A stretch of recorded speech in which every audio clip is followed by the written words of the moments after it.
안녕하세요. 크립토TV입니다.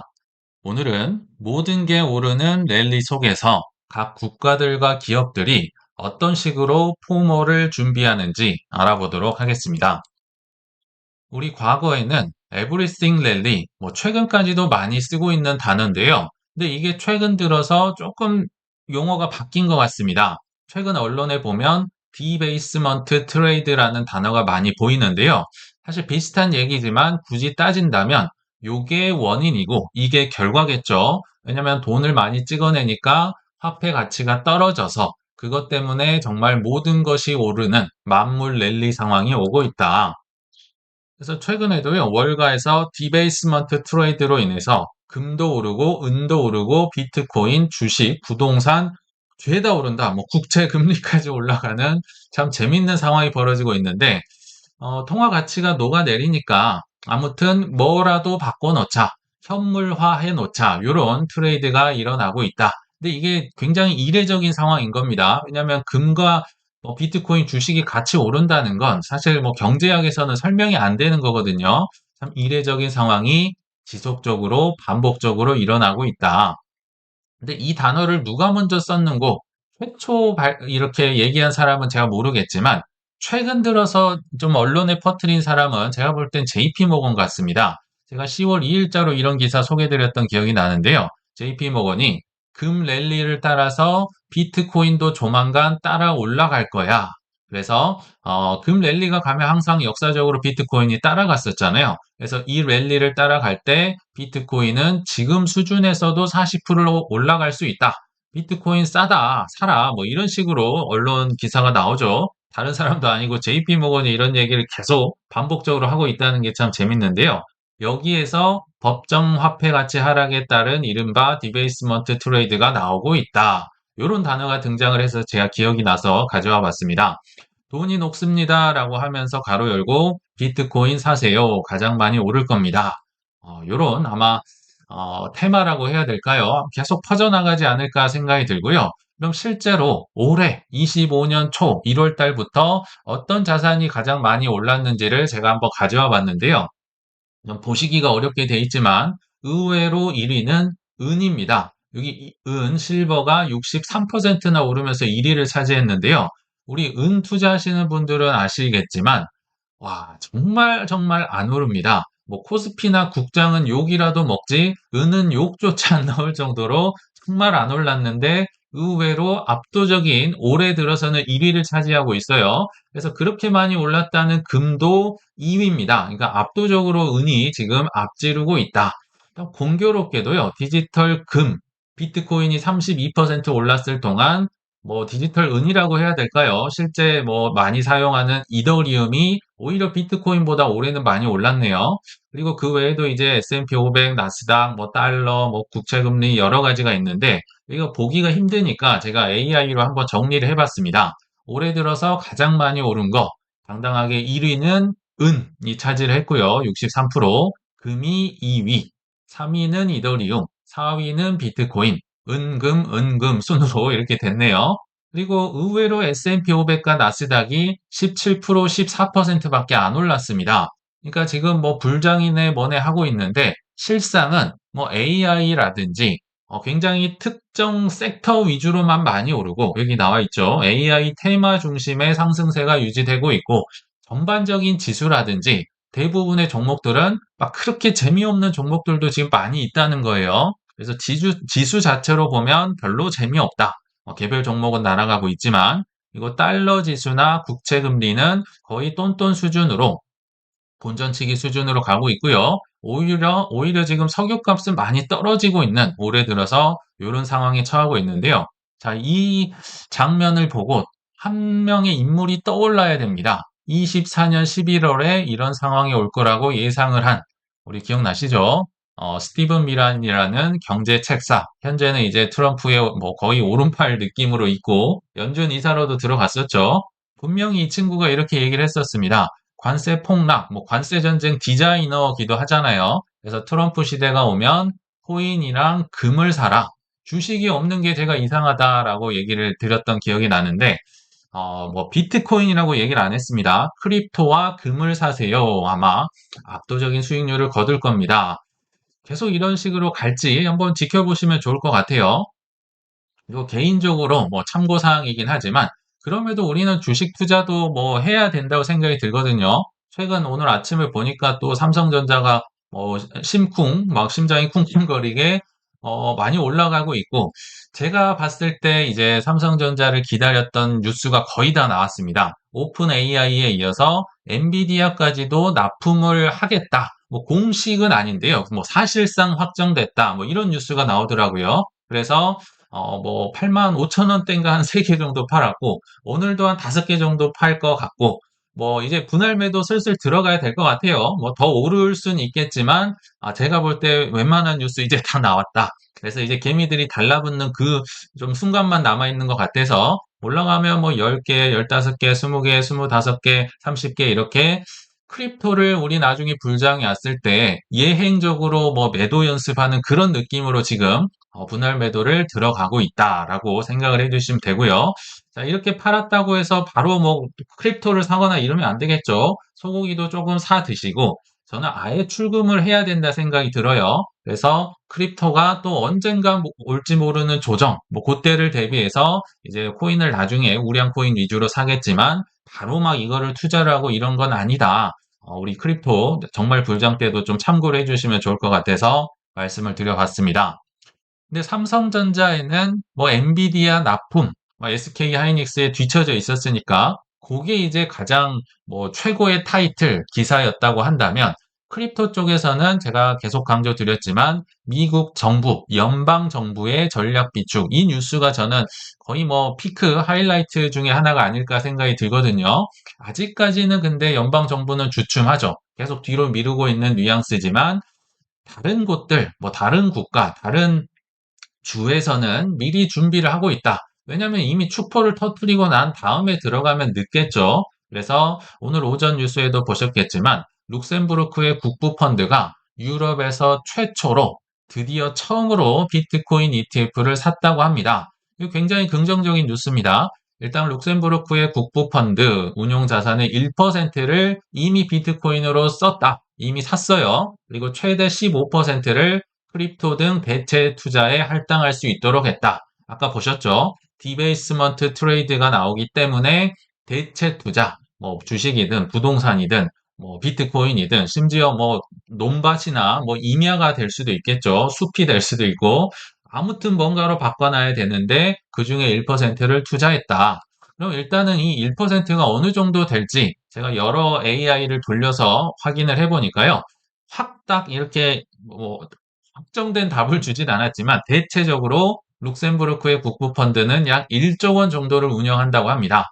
우리가 지금 조에 너무 익숙해져서 그런데 블랙락 때문에 조도 엄청나게 큰 단위예요. 그래서 요거의 1%니까 뭐 730만 달러 정도를 이미 비트코인을 샀겠네요. 하나로 하면 뭐 한 100억 원 정도 될 것 같고요. 뭐 15%다 해봤자 한 1억 뭐 950만 달러 정도 될 것이다. 이거 별로 얼마 안 되는데 이게 좋은 뉴스야? 뭐 이렇게 하실 수는 있겠지만 저는 굉장히 큰 의미가 있다고 봅니다. 일단은 룩셈부르크 자체가요. 작아도 정말 작은 국가지만 GDP는 세계 1위, 1인당 GDP가 뭐 거의 몇 년간 이건 바뀌질 않는 것 같아요. 세계 1위 국가다. 마치 싱가포르나 홍콩처럼 작은데 강한 금융 도시라고 보시면 됩니다. 아시는 분은 아시겠지만 룩셈부르크는 뭐 독일, 뭐 파리, 벨기에 뭐 요런 이 가운데 있는 65만 명밖에 안 되는 굉장히 작은 나라입니다. 근데 1인당 GDP를 보면요. 이게 22년도 자료인데 10.9만 달러. 현재 제가 찾아보니까 한 13만에서 14만 달러를 1인당 벌어들입니다. 얼마나 큰지 감이 안 오시죠? 14만 달러면요. 2억 원 정도 됩니다. 국민의 연평균 소득이 2억 원. 와, 어마무시한 나라겠죠. 이게 왜 이런 사건이 벌어지나? 아까 잠깐 말씀드렸지만 금융 중심 도시입니다. 싱가포르, 홍콩을 거의 뛰어넘는 거의 웬만한 미국이나 유럽들 뭐 지사는 웬만하면 룩셈부르크에 있는 것 같고요. 일단 펀드 규모가 세계 2위.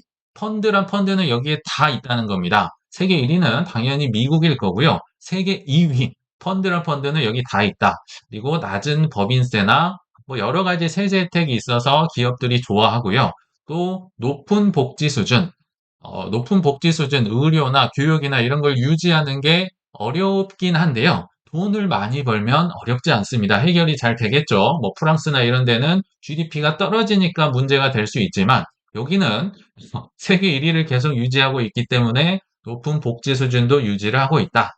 그래서 최저임금을 제가 찾아보니까 약 뭐 한화로 하면 385만 원 정도 그냥 아르바이트만 해도 올해 이 정도는 번다라고 한번 제가 계산을 해봤는데요.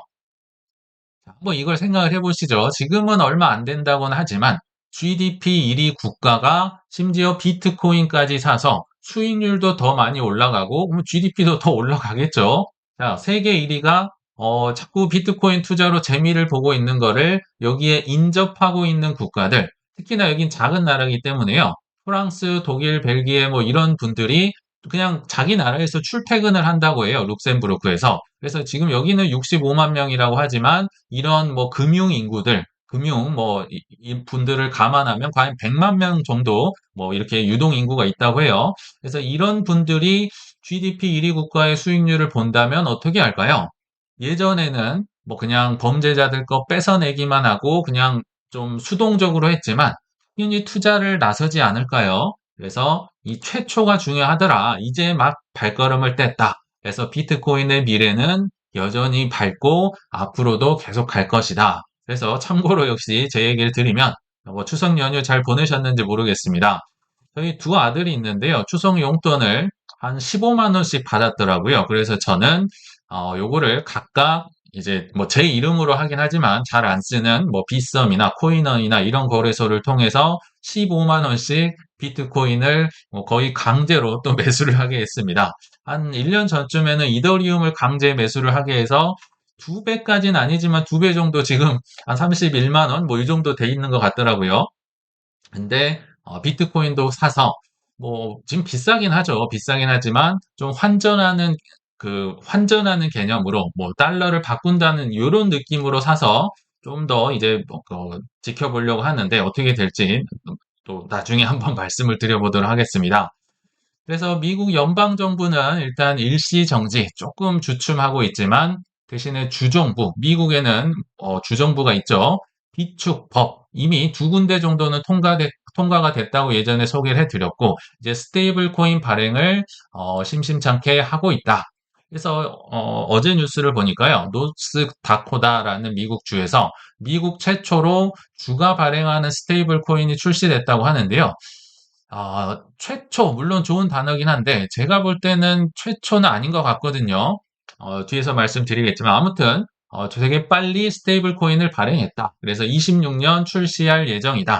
당연히 뭐 국가적인 차원에서, 주정부 차원에서 움직일 때는 빠르게 움직이기는 어렵겠죠. 준비를 많이 해야 된다. 그래서 뭐 은행 간 결제, 상점 결제, 송금에 쓸 수 있다라고 하는데, 제가 왜 이 기억이 나냐면 이거 방송을 했던 기억이 나거든요. 와이오밍 주에서 최초로 프론트라는 스테이블 코인, 비자까지 지원을 하는 이 코인을 발행을 했다. 그래서 심지어 7개의 블록체인 위에서 지금 가동이 되고 있다. 8월 20일자로 기사가 났는데 왜 최초라고 하느냐? 제가 볼 때는 뭐, 그러니까 민간 은행과 핀테크 업체랑 해서 발행을 한 건 이들이 최초가 맞는 것 같고요. 요거는 주 정부에서 정말 발행을 한 거예요. 그래서 협력하는 차원에서 최초라고 하면 뭐 그런가 보다 할 수는 있을 것 같은데요.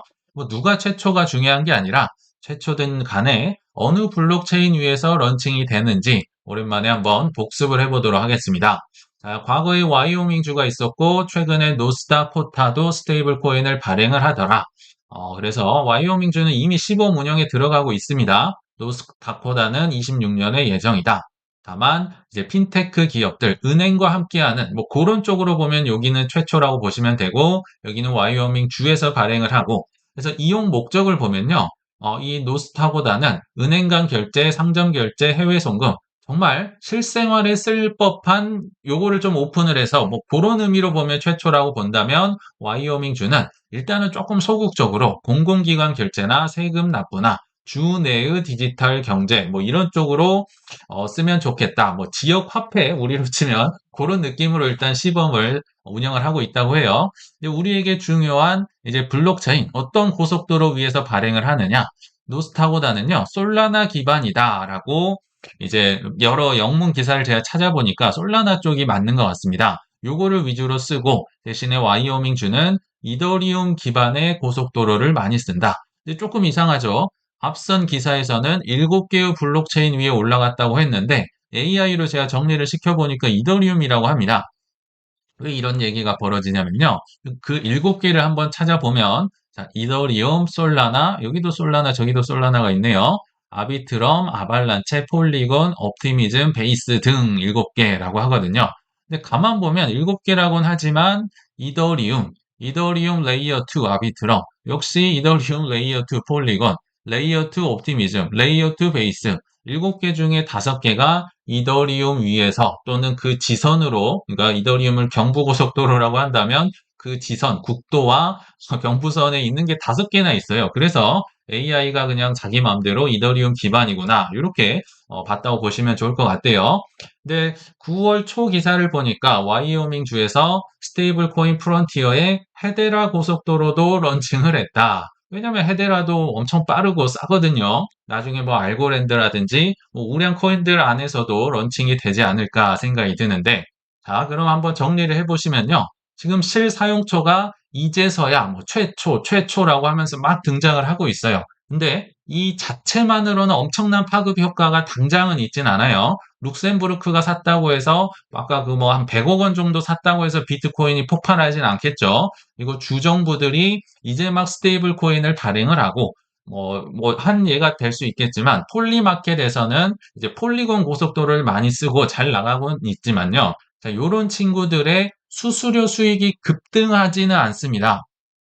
이게 수수료가 싸고 뭐 솔라나도 그렇고 뭐 폴리곤도 그렇고 싸고 빠르기 때문에요. 이게 막 늘어난다고 해서 수수료 수익이 급등을 하진 않아요. 자, 그렇지만 이 최초를 따라서 선택처가 넓어진다면 지금은 최초니까 생겨난 거 위주만 우리 눈에 보이는데요. 이런 시대가 와서 너도 쓰고 나도 쓰고 저 나라도 쓰고 이 나라도 쓰고 이게 활용처가 넓어진다면 이게 대세가 된다면 이 수수료 수익은 어마무시해지겠죠. 그리고 파생되는 수익도 많이 나올 거고요. 그래서 알트코인의 경우는 특히나 선택받는 게 중요한데 이런 식으로 국가들이 최초 하면서 써 나간다면 이들의 미래는 밝을 것이다. 적어도 사라지거나 뭐 똥코인이라고 하면서 없어지지는 않을 것이다. 라는 생각을 한번 해봤습니다. 그리고 이미 불장, 포모, 맞이, 불꽃 튀는 경쟁, 뭐 가격이 재미없으니까 잘 못 느끼실 수는 있겠지만 기업들은 정말 철저하게 준비를 하고 있는 게 제 눈에 보입니다. 아마 이 뉴스도 보셨을 거예요. 10월 9일자 뉴스였는데 솔라나 스테이킹 ETF에 비트와이즈, 매트 호건 CIO도 있고 이분들이 정말 솔라나의 진심인 것 같습니다. 운용 수수료를 0.2%를 책정했다고 하는데 굉장히 싼 거거든요. 그래서 이 전문가 에릭 발추나스가 비트와이즈는 진심인 것 같다. 솔라나에 야 이거를 고장 0.2%로 책정을 하려면 이거 수수료 전쟁이라도 나는 게 맞다. 왜냐하면 과거에 뭐 비트코인이나 이더리움 ETF 수수료도 처음에는 막 1% 나오고 했었는데 이 경쟁이 심해지면서 제가 알기로 한 0.25% 뭐 블랙락이나 이런 분들이 받고 있거든요. 근데 솔라나는 아예 그냥 떨어질 거, 뭐, 이 출혈 경쟁할 거 감안해서 그냥 최저 0.2%로 처음부터 때려버렸다는 겁니다. 아, 이거 결국은 0.2까지 낮아지겠구나 하고 그냥 빵 때려버렸다는 거죠. 시작부터 실행에 옮겼다. 그래서 낮은 수수료는 투자자를 유인하는데 도움을 준다라고 하는데 두 가지 의미가 있을 것 같아요. 이거 싸게 하면서 왜 굳이 제살 깎아먹기를 했느냐? 초반 점유율을 온갖 이제 그 큰 자산운용사들 있잖아요. 그런 분들 위주로 이제 경쟁을 할 텐데 비트와이즈가 초반 점유율을 선점하기 위해서 거의 거저 마케팅을 지금 쓰고 있지 않나 생각이 듭니다. 예전에 한번 말씀드렸지만 2004년 11월쯤인가 금 ETF가 최초로 나왔어요. 그 최초 ETF를 발행한 곳이 스테이트 스트리트였고요. 불과 2달, 뭐 60일 차이로 뒤에 블랙락이 금 ETF를 출시를 했는데 문제는 아직도 지금 20년이 지난 아직도 블랙락이 스테이트 스트리트를 따라잡질 못하고 있습니다. 그만큼 최초 출시가 ETF 입장에서는 너무 중요하다. 그래서 초반 점유율을 선점하는 게 중요하기 때문에 비트와이즈가 이런 정책을 펼 것이고, 자, 두 번째. 근데 너무 싸게 하면요, 비트와이즈도 먹고 살아야 될 거 아니에요? 그럼 어떤 전략을 쓴다? 스테이킹 수익을 매우 극대화를 시키겠죠. 왜냐하면 연명을 해야 되고 버텨나가야 되기 때문에. 그래서 많은 것들을 이제 스테이킹을 시키고 락업을 시키기 때문에 유통량이 이제 좀 줄어드는 효과가 나올 수 있고, 그래서 공급이 줄어드니까 가격이 장기적으로는 올라갈 수 있는 상황이 갖춰지지 않을까 생각을 해봅니다. 자, 근데 그럼에도 지금 뭐 FTX 재단이 망해가지고 뭐 그 물량을 판다든지, 솔라나 재단이 뭐 DAT 기업에 또 물량을 제공을 한다든지, 이런 공급 이슈는 또 있을 수 있어요. 다른 한편으로는. 그래서 뭐 물론 이제 단기적으로는 좋겠지만 결국은 이번 불장에 저는 비트 이더까지는 그래도 조금 남겨둘까 이런 생각을 하고 있지만, 그 외에 뭐 XRP나 솔라나나 그 이하 모든 것들은 그냥 다 팔 것이다. 탈중앙화가 된 거면 제가 조금씩 남겨놓을 생각을 갖고 있지만, 탈중앙화가 조금 덜 될수록 그래도 사이클 투자를 하는 게 맞다라고 개인적으로는 생각을 하고 있습니다. 자, 스테이킹도 무한 경쟁. 정말 이게 계속 말씀을 드리고 있는데요. 불장이 들어오지 않으면 출혈 경쟁, 뭐 무한 경쟁 이런 걸 할 자체가 없죠. 이 사람이 없는데 왜 이런 걸 할까요? 그래서 스테이킹도 경쟁을 하고 있다. 우리에게 맡기세요. 더 이자를 쳐주겠습니다. 스위스 아미나은행이라는 곳이 있다고 합니다. 근데 뭐 처음 들어보시죠? 저도 처음 들었어요. 그러면 어떤 경쟁력을 갖춰야 될까요? 더 쳐줘야 됩니다. 자, 폴리곤도 스테이킹이 되는 이제 뭐 크립토 중에 하나인데, 자, 폴리곤 재단과 파트너십을 통해서 최대 15%의 스테이킹 보상을 준다고 합니다. 근데 조금 이상하죠? 왜냐하면 국내에서 그나마 많이 주는 업비트, 이거 다 동네마다 다릅니다. 왜냐하면 이 거래소에서 수취하는 수수료나 이 퍼센티지를 몇 퍼센트 떼가기 때문에 그렇겠죠. 자, 근데 업비트에서는 아시겠지만 폴리곤이 한 2.8% 정도 이자 줍니다. 과거에는 한 5.8 정도 됐는데 뭐 여러 가지 뭐 본인 업비트 수수료도 있을 거고, 폴리곤 이 자체에서 공급과 수요로 인해서 이 이자율이 결정되거든요. 근데 이거 2.8%밖에 안 주는데 이게 15%가 어떻게 주지? 여기에 대해서 잠깐 소개를 해드리면, 일단 폴리곤은 첫째, 과거 그 매틱이었잖아요. 근데 티커명이 폴로 바뀌었습니다. 그래서 지금 바뀌어 있으니까 초반에는 좀 어수선하고 여러 가지가 겹쳤었잖아요. 그래서 전환한 초기에는 부양 단계에 있다. 뭐 가격도 오르는 게 이제 가장 좋은 부양이긴 하지만, 일단 인센티브를 주면서 이자도 초반에는 뭐 한시적인 이벤트로 지금 높게 주고 있다는 거예요. 그래서 이 시기에는 한 12에서 15%까지 일시적으로 이자를 많이 줄 수 있다. 게다가 아미나에서는 또 자체 추가 인센티브, 저는 이게 이제 키포인트로 보거든요. 자, 일단 밸리데이터는 기본적으로 한 10% 이자를 받는다고 치면 은행들이 인센티브를 5%더 주는 겁니다. 내 돈을 들여서라도 이자를 더 줄 테니까 나에게 맡겨주세요. 왜냐면 그걸 가지고 이제 자가 발전을 하고 투자도 하고 뭐 밸리데이터니까 투자는 안 하겠지만 운영을 할 수 있을 거 아니에요. 일단 이 TVA를 높이는 효과, 고객 유치하는 효과를 거둘 수 있다. 그래서 은행 인센티브, 자기의 돈을 써서라도 마케팅 비용을 통해서 더 줄 테니까 나한테 오세요. 이런 게 지금 점점 벌어지고 있다는 거겠죠. 또 하나, 업비트는요, 단리입니다. 이걸 내가 뭐 이더리움 10개를 맡겨놓으면 10개에 대해서만 이자가 계속 매일 붙는데 반해 일부 은행 기관들은 자동 재스테이킹, 즉 복리로 해서 이자가 계속 불어난다. 그래서 여러 가지 이슈를 통해서 조금 이자를 더 높이는, 뭐 본인의 살을 깎아서라도 하는 이런 게 벌써부터 나오고 있다라고 보시면 됩니다. 자, 반대로 아직까지는 독점적인 지위를 유지하면서 이자를 적게 주는 곳도 있거든요. 대표적인 곳이 제가 볼 땐 코인베이스 같습니다. 자, 이 기사만을 놓고 보면요. 최근에 나왔는데요. 뉴욕에서도 스테이킹이 전격 허용됐다. 자, 뉴욕은 크립토 쪽에서 좀 보수적인 곳이죠. 그래서 규제의 철벽이 무너졌다. 마치 뭐 대단한 뉴스처럼 나와 있고요. 실제로 뭐 대단한 뉴스는 맞는데, 왜냐하면 기존에 막혔으니까. 근데 이자를 보면요, 그렇게 대단하지 않습니다. 뉴욕 고객들은 이더, 솔라나, 코스모스를 스테이킹을 할 수 있게 됐는데 이거 다 업비트에도 있죠. 근데 코스모스는 연 16%, 이더리움은 연 1.9%밖에 안 준다는 겁니다. 제가 최근에 확인해 보니까 업비트의 코스모스는 20.5%, 뭐 이것도 조금 낮아지긴 했네요. 근데 이더리움도 조금 낮아져서 2.86%를 주는데 이거 다 4% 어디 갔나요? 1% 어디 갔을까요?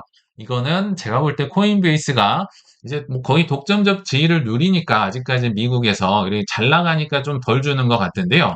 결과적으로는 이거 일단은 고객들이 맡기긴 했겠죠. 아, 좋다. 뭐 어차피 난 장기 투자자니까 맡겼는데 장기 투자자라면 당연히 코인베이스 맡긴 사람이 나중에 업비트 수익률도 볼 거고 다른 데서 더 준다. 근데 거기가 좀 안정성을 확보하고 좀 검증이 된다. 그럼 넘어갈 수도 있다라는 겁니다. 그래서 지금은 초창기니까 뭐 바이낸스, 코인베이스, 업비트 이런 데 몰릴 수는 있지만 결국은 이게 경쟁이거든요. 나중에는 이제 바이낸스는 아마 지금 하고 있는 것 같은데 비트코인에 대한 스테이킹 이자를 좀 많이 주는 곳 또는 안정적으로 하는 게 만약에 나온다면 아마 그쪽에 대한 수요도 저는 좀 늘어나지 않을까 개인적으로 생각을 하고 있습니다. 포머는 전통 금융에서도 근데 이미 불고 있습니다. 왜냐하면 크립토를 이기기가 어렵기 때문에 크립토가 한번 치고 올라오면 코스피, 코스닥 거래량 다 합쳐도 뭐 업비트 하나도 안 되고 이런 적 많이 보셨잖아요. 심지어 도지 하나도 이길 수 없는 상황. 21년도에도 우리 보셨던 것 같아요. 자, 10월 9일자로 해서 이런 뉴스가 나오네요. 주식을 팔면 다음날 돈을 받는다.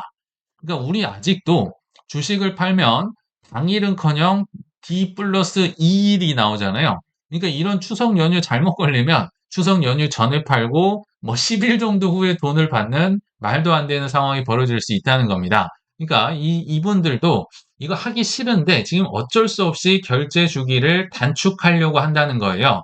근데 이게 뭐 지금 이제 막 논의가 되고 있는 거고요. 내년 이후에 결정되겠다. 그래서 증시 선진화로 외인 투자를 유인하겠다. 정말 하기 싫은데 지금 크립토 때문에 하고 있다 생각이 들거든요. 왜냐하면 이 주식 거래는 T 플러스 2일 그것도 이제 거래하는 날짜지 연휴 이런 거 다 빼는 거죠. 평일 기준으로 T 플러스 2일. 그러니까 왜 이렇게 오래 걸리나? 과거에는 뭐 손으로 쓰고 뭐 이렇게 확인을 할 절차가 있어서 그랬다 치더라도 지금은 그럴 이유가 없는데 아무튼 제가 찾아보니까 거래가 되면 일단 보고를 해야 되고요. 뭐 누구한테 보고를 하는지 모르겠지만 아무튼 매매를 확인해야 되고 청산을 하고 정산을 해서 결제를 최종적으로 하는데 T 플러스 2일이 걸린다고 합니다. 근데 코인은 그런 거 있습니까? 그냥 바로죠. 바로 팔면 바로 출금이 되고 24시간 거래할 수 있고 24시간 출금할 수 있고 뭐 아직까지는 한국이 세금을 내지 않고 있잖아요. 뭐 이제 앞으로는 나중에 내겠지만 그 여러 면으로 볼 때 나중에는 수익률적으로도 경쟁력이 우위를 크립토가 점하고 있다. 그래서 지금 뭐 국장이 이제 막 물 들어온다고 할 게 아니라 이런 노력을 꾸준히 해야 다음부터도 꾸준히 그분들을 묶어 놓을 수가 있겠죠. 그래서 제가 한번 전 세계적으로 이 주식이 팔면 돈이 언제 들어오는지를 한번 찾아보니까요. 야, 미국에서도 이 월가 입장에서 굉장히 씁쓸한 뉴스입니다. 이미 바뀌었습니다. 24년 5월부터 T 플러스 1일이 적용이 되고 있다. 아시겠지만 이 하루 차이가 이 금융가나 월가나 이자가 어마어마할 거 아니에요. 하루만 늦게 줘도 떼돈을 벌 수 있는데 그 이득을 지금 포기하면서까지 미국이 T 플러스 1일로 이미 바뀌었다고 합니다. 캐나다, 멕시코, 아르헨티나도 이미 전환이 됐어요. T 플러스 1일로. 인도도 이미 운영 중이다. 유럽과 영국은 27년부터 전환할 예정이다. 스위스도 전환 계획 갖고 있다. 한국도 이제 막 워킹 그룹을 구성해서 T 플러스 1일로 가려고 하는데 아직 확정은 되지 않았다라고 합니다.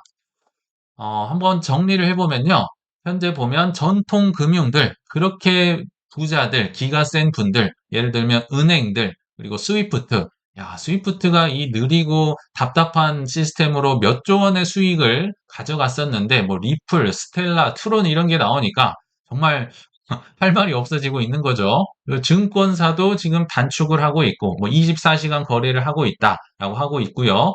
보험사들도 야, 뭐 중간에서 이 엄청난 수수료나 이런 걸 받아 먹었고, 지금은 원화나 달러로 보험을 팔고 있잖아요. 근데 최근에 코인니스 뉴스를 보면 뭐 meanwhile이다 뭐 이런 보험사가 나와서 비트코인으로 보험을 가입하시고 나중에 수령도 비트코인으로 하세요.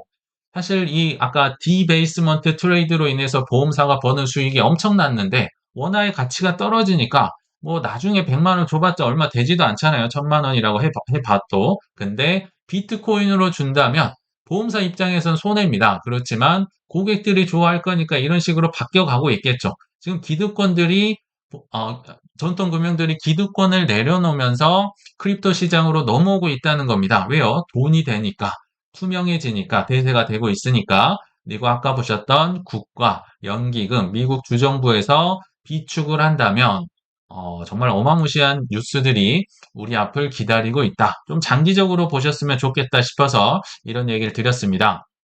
그래서 결론은 그들이 살만한, 쓸만한 코인들을 꾸준히 모아가는 게 필수적인 사항이다. 적어도 2030년까지는 계속 이어가셨으면 좋겠다 생각이 듭니다. 물론 이번 강세장에서도 당연히 잘 파는 게 가장 중요하지만 장기적으로도 전통금융이나 국가가 어쩔 수 없이 사거나 쓸 수밖에 없는 코인들 위주로 나만의 비축 계획을 잘 세우셔서 풍족한 노후를 준비하시길 바라면서 이만 마치겠습니다. 시청 감사합니다.